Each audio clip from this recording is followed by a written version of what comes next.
Hey everyone, it's Aubrey, recovering perfectionist, queen of distraction / gardener, and we are back for another garden tour. This one is a little bittersweet. We've officially had our first frost and everything is just super dead.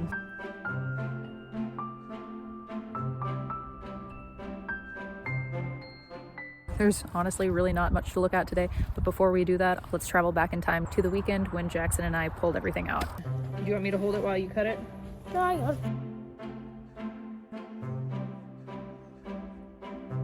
Let's show the camera. Ta-da! That's a nice gourd. All right, you want to go and get the other one? Are you gonna get it out? Is it gonna slip right through? Perfect. Are you excited? Can I carve them? We have to wait for them to dry out.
Our projected first frost for the year was October 21st, and when that came and went and we didn't have any frost, I was kind of excited and I was kind of looking forward to prolonging that. But when I woke up the morning after the frost and everything was droopy, I was honestly extremely excited to pull everything out of the ground. Thankfully at that point, everything was pretty easy to get out.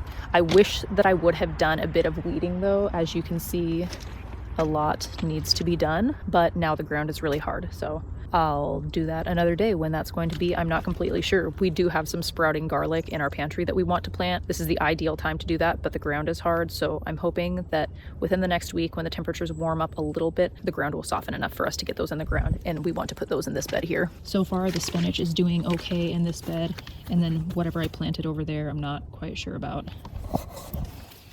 We do have this weird fungus little mushroom situation growing in here. I'm not quite sure about those. Does anybody know? These green beans are a pain to get off of this trellis, so I'm just gonna wait until those dry out in spring and pull those off at that point when they're all dry. These peas are frost tolerant. The kale's doing great still, and my parsley is still giant as ever, just a little droopy. We've still got some beets in the ground that I will take out at some point. And then I think that my snapdragons, those really hadn't drooped a ton. I think that once the leaves fall back on those, I'll cut those down. I had a few plants that I planted last year that I cut down and they came back. So I'll probably have a lot of snapdragons in here next year, which I'm not complaining about. I'd be okay with that, but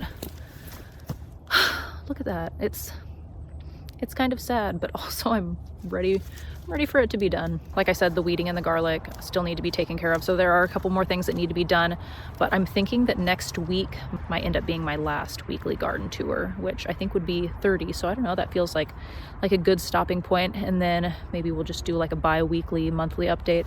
I don't know, we'll see. What would you guys like to see with my fall / winter garden? There's just really not going to be much to report as time progresses, but yeah.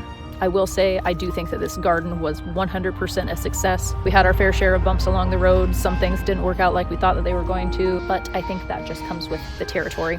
So thank you all so much for your support and joining me on this garden journey this summer and fall. It's been fun. I am already looking forward to next year, but I'm even more so looking forward to the downtime that I'm going to have over the course of the next few months.